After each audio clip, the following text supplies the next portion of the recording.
నిలిప మనం చూసాం. జగన్మోహన్ రెడ్డి అధికారంలోకి రాగానే చంద్రబాబు నాయుడు హయాంలో పనిచేసినటువంటి ముఖ్య అధికారుల దగ్గర నుంచి కూడా కొంచెం టీడీపీ అంటే తటస్థంగా ఉన్నటువంటి అధికారులను, తటస్థంగా ఉన్నటువంటి ఉద్యోగులను కూడా పక్కన పెట్టేసినటువంటి పరిస్థితి కనిపించింది. కానీ ఇప్పుడు కూడా అట్లాంటి పరిస్థితి ఉంటుందేమో అని టీడీపీ శ్రేణులు కావచ్చు, సానుభూతి పరులు కావచ్చు, చాలా మంది ప్రజలు కూడా అనుకున్న పరిస్థితి. ఎందుకంటే జగన్మోహన్ రెడ్డి హయాంలో మొన్నటి వరకు కూడా ఏ విధంగా కక్ష సాధింపు చర్యల్లో భాగంగా ఉద్యోగులు కూడా ఎట్లా పనిచేశారో మనం చూసాం. సో వాళ్ళని పక్కన పెడతారేమో అనుకున్నారు. కానీ కొద్ది మంది మాత్రమే, 2, 3, 4 మాత్రమే వారిని పక్కన పెట్టేసిన పరిస్థితి. కానీ మిగతా ఏదైతే ఎంప్లాయీస్ ఉన్నారో వాళ్ళందరూ అట్లాగే కొనసాగుతున్నారు. దీనిపైన కొద్దిగానైతే టీడీపీ శ్రేణుల్లో కొంచెం గందరగోళ పరిస్థితి నెలకొంది. చూద్దాం. 2019లో జగన్ అధికారంలోకి రాగానే చంద్రబాబు హయాంలో కీలక పోస్టింగ్లో ఉన్న వారందరినీ పక్కన పడేశారు. జిల్లా స్థాయిలో ఎస్పీలు, కలెక్టర్లతో మొదలుకొని రాష్ట్ర స్థాయిలో కార్యదర్శులు, ముఖ్య కార్యదర్శుల వరకు ఎవరిని వదిలిపెట్టలేదు. చివరికి తటస్థంగా వ్యవహరిస్తూ పద్ధతిగా పనిచేసిన వారిని జగన్ పక్కన పెట్టేశారు. వీళ్ళంతా టీడీపీ అనే ముద్ర వేసి అప్రాధాన్య పోస్టుల్లోకి నెట్టేశారు. ఆ అధికారులను ముప్పు తిప్పలు పెట్టారు. ఒక రకంగా చెప్పాలంటే 5 ఏళ్ల పాటు ఈ అధికారులంతా తీవ్ర అసంతృప్తి, మనోవేదన అనుభవించారు. ఇప్పుడు ప్రభుత్వం మారింది, చంద్రబాబు ముఖ్యమంత్రి అయ్యారు, తమకు మంచి రోజులు వస్తాయని పనిచేసే ప్రభుత్వంలో భాగస్వాములై సామర్థ్యం నిరూపించుకుందామని ఎదురు చూస్తున్న చాలా మంది అధికారులకు ఇప్పటికీ నిరాశ మిగిలింది.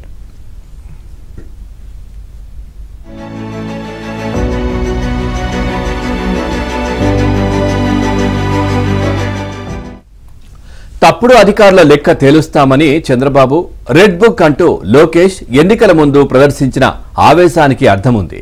ఎందుకంటే జగన్ హయాంలో అనేక మంది అధికారులు బ్లూ రంగు పులుముకుని మరీ పనిచేశారు. వైసీపీ చెప్పిందే వేదమన్నట్లుగా వ్యవహరించారు. పనిలో పనిగా తాము విచ్చలవిడిగా అవినీతి చేసి కోట్లు పోగేసుకున్నారు. ప్రభుత్వం మారిన నేపథ్యంలో వీరందరి పని పడతారని, లెక్కలు తేలుస్తారని అంతా భావించారు. కానీ అధికారంలోకి రాగానే చంద్రబాబు, లోకేష్ మాటలన్నీ గెలుపు హోరులో కొట్టుకుపోయాయి. 3, 4 అధికారులకు పోస్టింగులు ఇవ్వకుండా నిలిపి ఉంచడం మినహా జరిగిందేమీ లేదు. ఇప్పుడున్న పరిస్థితులు పరిశీలిస్తే జరగబోయేది కూడా ఏమీ లేదనే అనిపిస్తోంది. ఎందుకంటే కొత్త ప్రభుత్వం వచ్చిన తర్వాత ఏదైతే జరగకూడదని అందరూ భావించారో అదే జరుగుతోంది. చంద్రబాబు చుట్టూ కొంతమంది చేరిపోయి వారికి కావాల్సిన అధికారులకు కీలకమైన స్థానాల్లో పోస్టింగులు వచ్చేలా లాబింగ్ చేస్తున్నారు. ఈ క్రమంలో చంద్రబాబుకు తప్పుడు సమాచారం ఇస్తున్నారన్న ఆరోపణలు వస్తున్నాయి. నిజాయితీగా పనిచేసిన వారిపై కూడా చిన్న వంకలు చూపించి పోస్టింగ్లు రానివ్వకుండా తొక్కిపెడుతున్నారు. జగన్ హయాంలో తీవ్ర ఒత్తిళ్ల మధ్య పనిచేసి తటస్థంగా వ్యవహరించిన అధికారులు ఇప్పుడు కనీసం చంద్రబాబును కలిసి తమ పరిస్థితి వివరించాలనుకున్నా కుదరడం లేదు. ఇలాంటి వాళ్లను సీఎంఓ దరిదాపుల్లోకి కూడా రాకుండా అడ్డుకుంటున్నారు.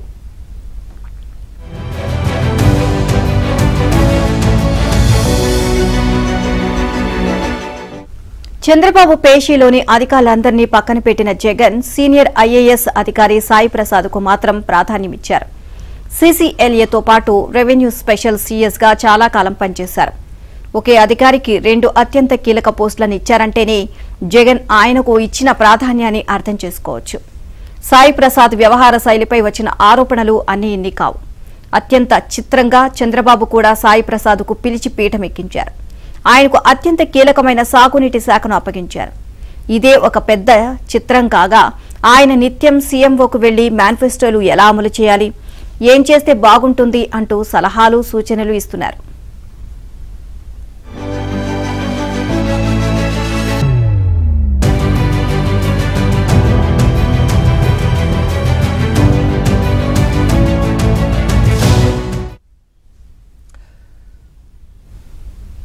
ఇక 2019 ఎన్నికల ముందు తన వద్దకు వచ్చిన చంద్రబాబునే వెయిటింగ్ లో పెట్టి ఆ తర్వాత జగన్ సర్కార్తో అంటకాగి అవినీతి ఆరోపణలు ఎదుర్కొన్న గోపాలకృష్ణ ద్వివేదికి ఇప్పుడు చంద్రబాబు కార్మిక శాఖ అప్పగించారు. దీనిపై తీవ్ర విమర్శలు తలెత్తడంతో కొన్నాళ్లకు పక్కన పెట్టారు. కానీ మరో అధికారి ప్రద్యుమ్య కథే వేరు. అంతకుముందు చంద్రబాబు ప్రభుత్వంలో సీఎంఓలో జాయింట్ సెక్రటరీగా, చిత్తూరు కలెక్టర్గా పనిచేశారు.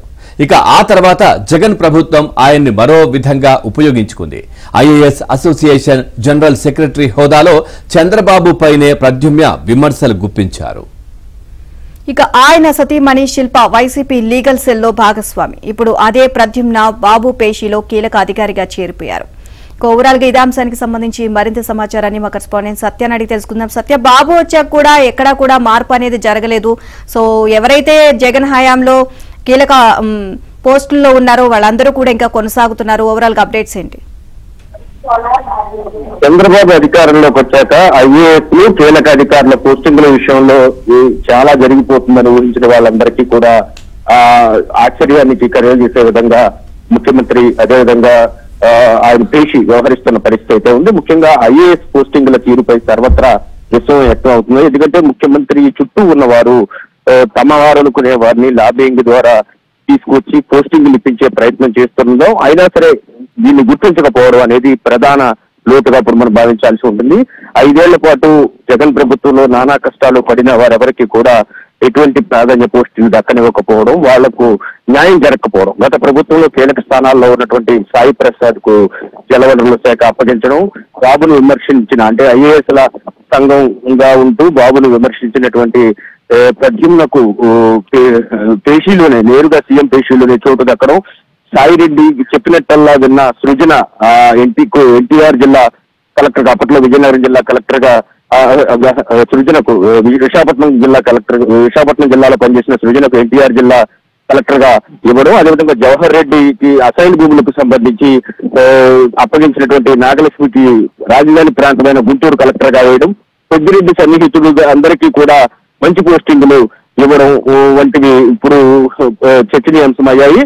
విపక్షంలో ఉండగా చేసిన హెచ్చరికలన్నీ కూడా ఉత్తివేనా, లోకేష్ రాసిన రెడ్ బుక్ ఏమైపోయిందని కూడా అధికారులు అదేవిధంగా సామాన్య ప్రజలు టీడీపీ కార్యకర్తలు కూడా ప్రశ్నిస్తున్న పరిస్థితి అయితే ఉంది. ముఖ్యంగా తీసుకుంటే కనుక ఎవరైతే ఈ ప్రద్యుమ్న ఉన్నారో సాక్షాత్తు సీఎం పేషీలోనే స్థానాన్ని సంపాదించిన ఆయన వైఫ్ ఎవరైతే శిల్ప ఉన్నారో ఆవిడ legal cell YCP legal cell లో క్రియాశీలకంగా ఉండేవారు.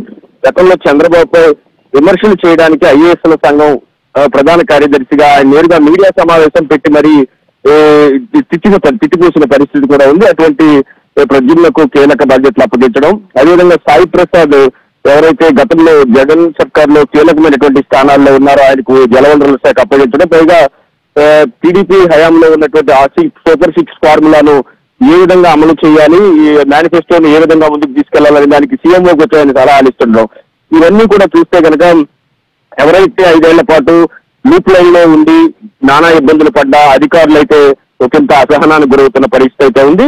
కాబట్టి ఇకనైనా సరే చంద్రబాబు చుట్టూ ఉన్నటువంటి అధికారుల మాట విని వాళ్ళకి సంబంధించిన వాళ్ళని కీలకమైన పదవుల్లో కట్టబెట్టడం కంటే కూడా వాస్తవాలు ఏంటో తెలుసుకోవాల్సిన అవసరం ఉంది పాలనలోకి వచ్చాక అని చెప్పి చెబుతున్న పరిస్థితి అయితే ఉంది. ముఖ్యంగా గోపాలకృష్ణ ద్వివేది గనుల శాఖలో ఉంటూ చంద్రబాబుకు జ్ఞాన ఇబ్బందులు పెట్టినటువంటి ఆయనకు మొదట్లో కార్మిక శాఖ ఇచ్చారు. తీవ్ర విమర్శలు రావడంతో ఆయన తప్పించిన పరిస్థితి అయితే ఉంది. కాబట్టి ఇక్కడైనా సరే చుట్టూ ఉన్నటువంటి అధికారుల మాట విని గతంలో టీడీపీకి వ్యతిరేకంగా పనిచేసిన వారందరికీ క్రియాశీలక పదవులు ఇవ్వడం మాని ఇక్కడైనా వాస్తవాలు తెలుసుకోవాలనే అభిప్రాయం అయితే సర్వత్రా వ్యక్తం అవుతుంది.